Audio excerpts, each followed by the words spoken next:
Exercise 3.6 question number 2 का दूसरा number जो एक क्वेश्चन है, इसमें यहाँ पे कहा जा रहा है कि क्वेश्चन क्या है कि 2 महिलाएं एवं 5 पुरुष एक कसीदे के कार्य को साथ साथ 4 दिन में पूरा कर सकते हैं। तो यहाँ पे जो कहा जा रहा है कि 2 महिलाएं और 5 पुरुष जो है एक कसीदे के कार्य को 4 दिन में पूरा कर सकते हैं, 4 दिन में पूरा कर सकते हैं, जबकि उसी कार्य को करने में 3 महिलाएं एवं 6 पुरुष 3 दिन में इसको पूरा कर सकते हैं। उसी कार्य को पूरा करने में यहाँ पे 3 महिलाएं और 6 पुरुष को 3 दिन का समय लगता है। तो ज्ञात कीजिए किसी कार्य को करने में अकेली महिला कितना समय लेगी, पुनः इसी कार्य को करने में पुरुष।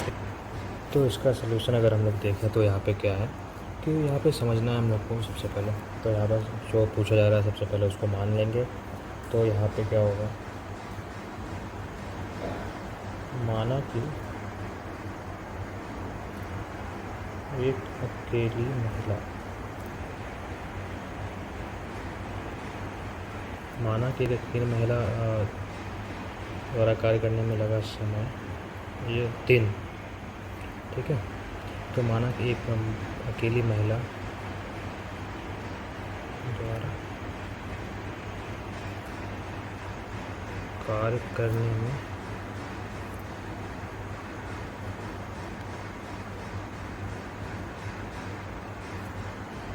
लगा समय बराबर x 3। तो एक अकेली महिला x 3 में जो है इसको कार्य कर सकती है। उसी प्रकार पुरुष कितना समय लेगा, तो पुरुष भी उसी तरह से हम लोग मान लेते हैं कि तथा एक अकेले पुरुष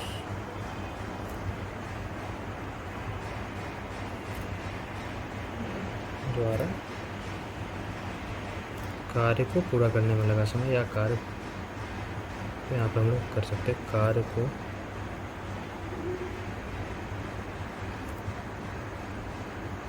पूरा करने में लगा समय बराबर y दिन। तो अगर एक महिला अकेले इस कार्य को करे तो वो क्या करेगी कि अगर एक अकेली महिला इस कार्य को करे तो वो उसको x दिन का समय लगता है। कितने दिन का? x दिन का। उसी प्रकार जब एक पुरुष अकेला करे तो उसको y दिन का समय लगता है। ये हम लोग यहाँ पे मान लिए हैं। अब आगे क्या कर रहा है क्वेश्चन, अब यहाँ यह समझना है कि यहाँ पे दोनों मिल के कार्य कर रहे हैं, महिला तथा पुरुष। तो हम लोग को सबसे पहले पता करना पड़ेगा कि एक महिला एक दिन में कितना कार्य कर सकती है, ठीक है। एक महिला एक दिन में कितना कार्य कर सकती है। तो यहाँ पे समझाने के लिए बता रहे हैं यहाँ पे कि अगर एक महिला को पूरा कार्य करने में कितना समय लग रहा है, x दिन, तो एक दिन में कितना कार्य कर सकती है, 1/x कितना कार्य कर सकती है, 1/x। यहाँ पे एक महिला का बात किया जा रहा है। क्यों? हम लोग यहाँ पे एक नियम जानते हैं, वहाँ से हम लोग यहाँ पे ये लिख सकते हैं कि एक महिला को अगर x दिन काम करने में लग रहा है तो एक दिन में कितना कार्य किया जा सकता है, 1/x कार्य जो है वो पूरा किया जा सकता है, कार्य को पूरा किया जा सकता है, ठीक है। उसी प्रकार अगर एक पुरुष है यहाँ पे, एक पुरुष को यहाँ पे अगर y दिन का समय लगता है तो एक दिन में कितना कार्य कर सकता है एक पुरुष, एक दिन में 1/y कार्य पूरा कर सकता है एक पुरुष। यहाँ पे ये एक महिला द्वारा किया गया कार्य है, ठीक है, और ये एक पुरुष द्वारा किया गया। तो यहाँ पे यही समझाने का बात हुआ है कि अगर एक महिला x दिन में किसी कार्य करती है तो एक दिन में वही महिला 1/x कार्य को पूरा कर रही है, और एक पुरुष जो है अगर y दिन में पूरा कार्य कर सकता है तो एक दिन में वो उसका 1/y कार्य पूरा कर सकता है, ठीक है। तो वही यहाँ पे लिखना है कि एक महिला एक दिन में किया गया कार्य, ठीक है, एक दिन में एक महिला द्वारा किया गया कार्य बराबर 1/x, ठीक है। तो यहाँ पे वही हम लोग आगे लिखेंगे यहाँ पे। तो यहाँ क्या लिखेंगे, इसलिए एक महिला द्वारा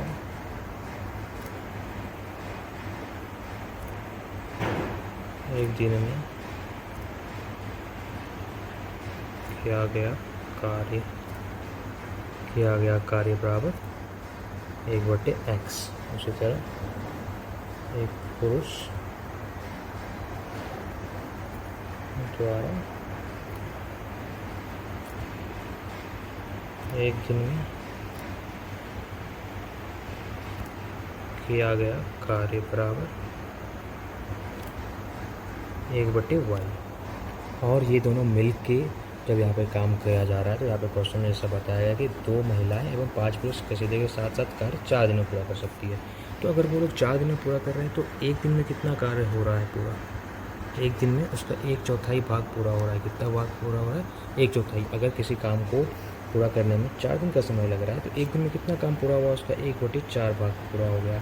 तो इस तरह करके अगर 1/4 भाग को अगर हम लोग 4 दिन करें तो यहाँ पे वापस से कार्य जो होगा वो क्या हो जाएगा? पूरा हो जाएगा यहाँ से।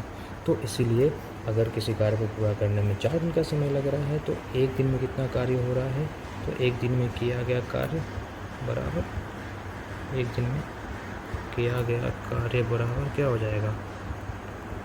1/4। तो ये यहाँ से समझना है, ठीक है। तो इसके आगे हम लोग बढ़ते हैं।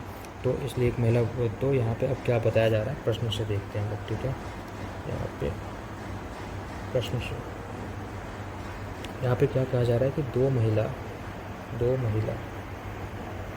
तथा 4 पुरुष, मतलब 5 पुरुष, 2 महिला तथा 5 पुरुष इस कार्य को कितने दिन में पूरा कर रहे हैं? 4 दिन में साथ में पूरा कर रहे हैं, ठीक है। तो अगर हम लोग यहाँ पे एक दिन के लिए देखें तो एक दिन में कितना कार्य कर रहे हैं वो हम लोग को यहाँ पे पता है। तो अगर हम यहाँ पे हम लोग एक दिन का कार्य देखें तो एक दिन का कार्य, ठीक है। तो यहाँ पे एक दिन का कार्य अगर हम लोग देखें तो वो कितना है? अभी बताए एक दिन का कार्य जो होगा वो कितना भाग होगा? 1/4 भाग होगा। कितना होगा? 1/4 भाग। तो 2 महिला, तो 2 महिला मतलब एक महिला एक दिन में कितना कार्य यहाँ पे 1/x कार्य करती है और एक पुरुष 1/y। तो 2 महिला मिलकर कितना करेगी? 2 गुना 1/x। तो यहाँ पे 2 गुना 1/x और साथ में 5 पुरुष कितना कार्य करेंगे? 5 गुना 1/y। और कितना यहाँ पे एक, क्योंकि हम लोग यहाँ पे एक दिन के लिए निकाल रहे हैं तो यहाँ पे 4 दिन में पूरा हो रहा है तो एक दिन में कितना कार्य पूरा होगा? 1/4 भाग। बस हम लोग यहाँ से इसको सॉल्व करेंगे, ठीक है। तो फिर आगे देखते हैं पुनः प्रश्न से फिर क्या कहा जा रहा है कि इसी कार्य को फिर से 3 महिलाएं एवं 6 पुरुष इस कार्य को 3 दिन में पूरा कर सकते हैं। अब यहाँ पे क्या कहा जा रहा है कि यहाँ पे क्वेश्चन में देख सकते हैं कि 3 महिलाएं एवं 6 पुरुष इसको 3 दिन में पूरा कर सकते हैं। 3 महिला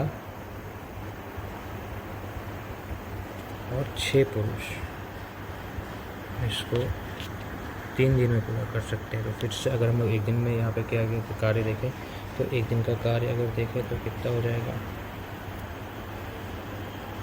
एक दिन का कार्य या एक दिन में पूरा किया गया कार्य हम लोग यहाँ पे लिख सकते हैं। एक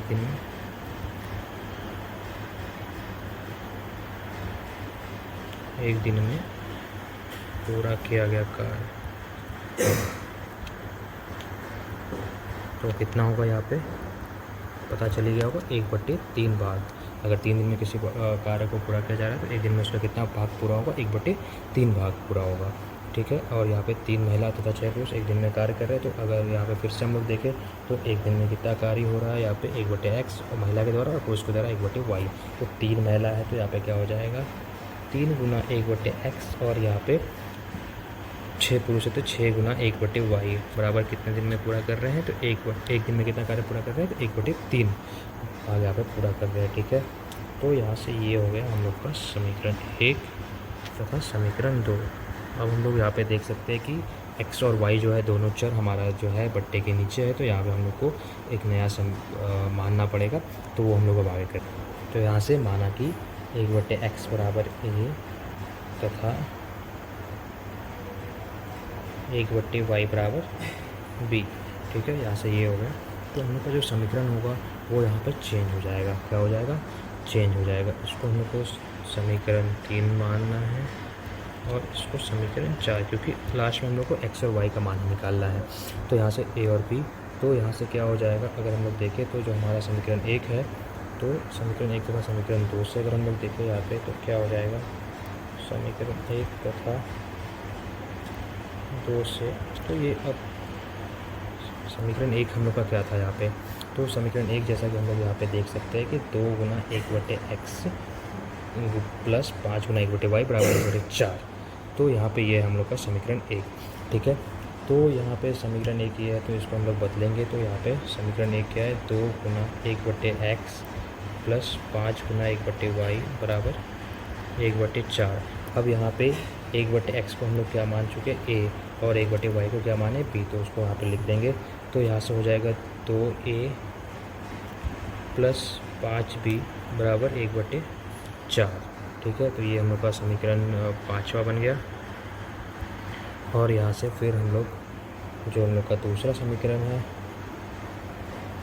दूसरा समीकरण क्या है, 3 गुना 1/x प्लस 6 गुना 1/y बराबर 1/3। ये हम लोग यहाँ पे देख सकते हैं, ये जो दूसरा समीकरण है ये हम लोग का यहाँ पे है। ठीक है, तो अब हम लोग इसको भी यहाँ पे 1/x जो है यहाँ पे 1/x उसको a से बदलेंगे और 1/y को b से बदलेंगे। ठीक है, तो यहाँ पे हम लोग लिखेंगे, यहाँ से क्या हो जाएगा 3a प्लस 6b बराबर, यहाँ से क्या हो जाएगा 1/3। तो ये क्या हो गया, समीकरण 6 हो गया। अब हम लोग यहाँ पे क्या करेंगे कि आप यहाँ पे विलोपन विधि लगा सकते हैं। तो समीकरण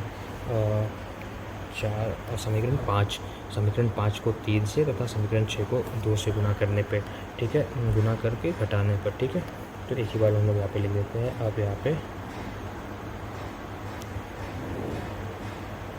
समीकरण 5 को 3 से तथा 6 को 2 से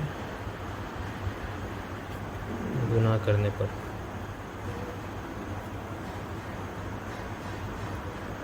तो यहाँ पे क्या आ जाएगा, जो हम लोग समीकरण 5 क्या है यहाँ पे हम लोग का 2a प्लस 5b। ठीक है,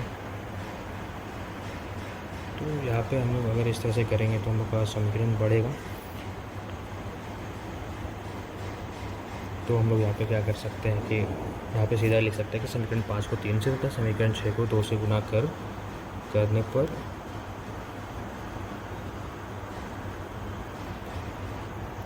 गुना करके घटाने पर। ठीक है, तो यहाँ पे गुना करके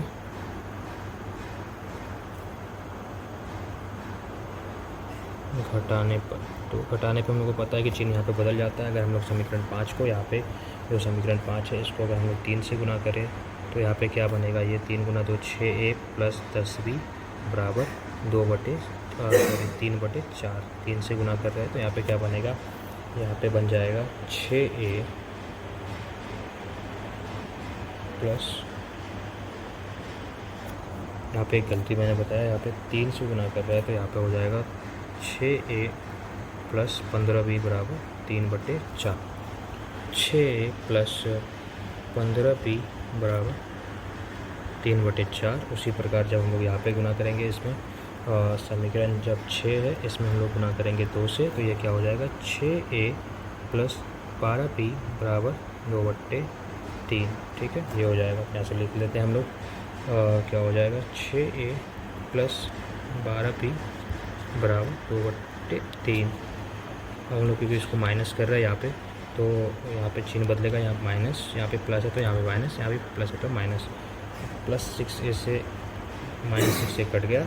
और यहाँ से 15b से 12b जाएगा तो यहाँ पे कितना बचेगा 3b, और यहाँ पे 3/4 माइनस 2/3 हो जाएगा। हम लोग इसका एलसीएम लेके यहाँ पे आगे बनाएंगे, इसको सॉल्व करेंगे। यहाँ से b का मान पता चलेगा, फिर b का मान हम लोग यहाँ पे किसी भी एक समीकरण 5 या 6 में रखकर a का मान निकाल लेंगे, और यहाँ से फिर हम लोग x और y का मान निकाल लेंगे जो कि यहाँ पे पूछा गया था। तो हम लोग इसको आगे सॉल्व करते हैं। यहाँ से क्या हो जाएगा 3b, यहाँ से एलसीएम लेंगे 4 और 3 का एलसीएम हो जाएगा 12। यहाँ पे हो जाएगा 3 गुना, यहाँ पे जब हम लोग 4 से 12 को भाग देंगे तो 3 बचेगा, 3 माइनस यहाँ पे 2 है तो 2 लिख दिए, गुना 3 से 12 को भाग देंगे तो 4 आएगा। ठीक है, यहाँ पे 3b बराबर, तो यहाँ पे 9 माइनस 4, 2 गुना 4 8/12। ठीक है, तो यहाँ पे क्या आ जाएगा 1/12। यहाँ पे 3b, और यहाँ पे आगे देखें तो यहाँ पे 3 और b गुना में है, बराबर के इधर जाएगा तो बट्टे के नीचे आ जाएगा, तो यहाँ पे आ जाएगा 12 गुना 3। तो यहाँ से b बराबर क्या आ गया 1/36। यहाँ पे इसलिए b बराबर क्या आ गया 1/36। अब इस b का मान हम लोग क्या करेंगे, समीकरण 5 या समीकरण 6 किसी एक में रख लेते हैं, तो समीकरण 5 में रख लेते हैं। ठीक है, तो फिर समीकरण 5 में b बराबर 1/36 रखने पर इसको सॉल्व करेंगे आगे, ठीक है। तो समीकरण 5 है 2a प्लस 5b बराबर 1/4। तो यहाँ से हम लोग इसका मान रखेंगे b का और इसको सॉल्व करेंगे, ठीक है। तो इतना सॉल्व यहाँ पे मैं करता हूँ। तो जैसा कि यहाँ पे मैंने इसको सॉल्व कर दिया, ठीक है। आप लोग अपने से करके देख सकते हैं। यहाँ पे जैसे कि b है, b का मान 1/36 हम लोगों ने यहाँ पे रख दिया, b की जगह पे 1/36।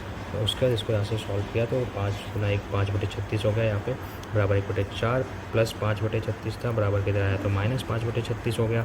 उसके हम लोगों ने यहाँ पे इसका एलसीएम लिया, 4 और 36 का एलसीएम 36 आ गया। यहाँ पे 4 से 36 9 बार में डिवाइड होता है तो यहाँ पे 9 हो गया, माइनस 5 गुना 1 36 से 36 एक बार में डिवाइड होता है तो ये 1 हो गया, ठीक है। यहाँ पे 9 माइनस 1 गुना 9 5 गुना 1 5, ठीक है। 9 माइनस 5 4 हो गया। यहाँ पे 2 और 1 गुना में था तो बराबर किधर लाया तो बट्टे के नीचे गुना में हो गया, किस में हो गया, गुना में हो गया, ठीक है।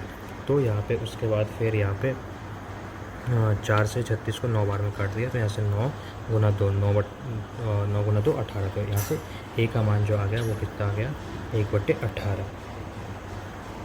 अब इस दोनों मान को हम लोग जो है समीकरण 3 और समीकरण 4 में रख देंगे तो यहाँ से x और y का मान आ जाएगा। जैसे हम लोग यहाँ पे देख सकते हैं समीकरण 3 और समीकरण 4 में रख देंगे तो x और y का मान आ जाएगा। और यही हम लोग को पूछा था, x यहाँ पे क्या है, तो यहाँ पे एक अकेली महिला द्वारा क्या कार्य करने में लगा समय, और एक y क्या है, एक अकेले पुरुष द्वारा कार्य करने में पूरा लगा गया समय बराबर यहाँ पे y दिन है। तो वही हम लोग यहाँ पे समीकरण 3 और 4 में a और b का मान रखेंगे और वहाँ से मान हम लोग लिख सकते हैं कि पुनः समीकरण 3 तथा 4 से, समीकरण 3 तथा 4 से। तो समीकरण 3 क्या है हम लोग का, 1/x बराबर a, यही है। यहाँ पे देख सकते हैं समीकरण 3 है 1/x बराबर a और समीकरण 4 है 1/y बराबर b। तो यहाँ पे 1/x बराबर a है समीकरण 3 और a का मान कितना आया, यहाँ पे 1/18 आया है। तो यहाँ पे 1/x बराबर 1/18 और जब हम लोग यहाँ पे तिर्यक गुना करेंगे, यहाँ पे तिर्यक गुना करेंगे तो यहाँ पे क्या हो जाएगा, x गुना 1 और 1 गुना 18, ठीक है। तो यहाँ पे लिख लेते हैं x गुना 1 बराबर 1 गुना 18। तो यहाँ से क्या हो जाएगा, यहाँ पे x गुना 1 x बराबर 18 गुना 1 18, इसलिए x बराबर क्या आ जाएगा यहाँ पे 18 तथा 1/y बराबर b जो कि समीकरण 4 है। तो इसको यहाँ पे हम लोग b का मान रखेंगे तो b का मान क्या आया था 1/36, ठीक है। तो यहाँ पे फिर से हम लोग तिर्यक गुना करेंगे यहाँ पे, तो क्या हो जाएगा y गुना 1 बराबर 1 गुना 36। तो यहाँ से y गुना 1 क्या हो जाएगा, y बराबर 1 गुना 36। तो यहाँ से x और y का मान आ गया, x का मान 18 और y का मान 36। तो x और y क्या है हमारा, एक x क्या है, एक महिला द्वारा किया गया, एक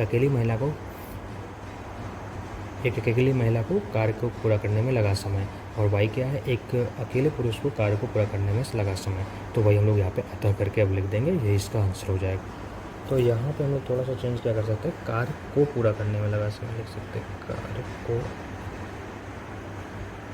पूरा करने में लगा समय। तो यहाँ पे हम लोग लिख देंगे अतः एक अकेली महिला द्वारा कार्य को पूरा करने में लगा समय x बराबर 18 दिन तथा एक अकेले पुरुष द्वारा कार्य को पूरा करने में लगा समय y बराबर 36 दिन, ठीक है, जो कि हम लोग का यहाँ पे आंसर हो जाएगा। तो ये क्वेश्चन थोड़ा डिफिकल्ट क्वेश्चन में से है, तो इसको थोड़ा अच्छे से समझना है और बार बार प्रैक्टिस करना है। Thank you.